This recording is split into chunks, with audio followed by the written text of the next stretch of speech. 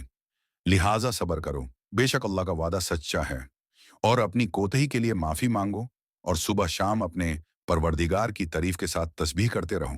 جب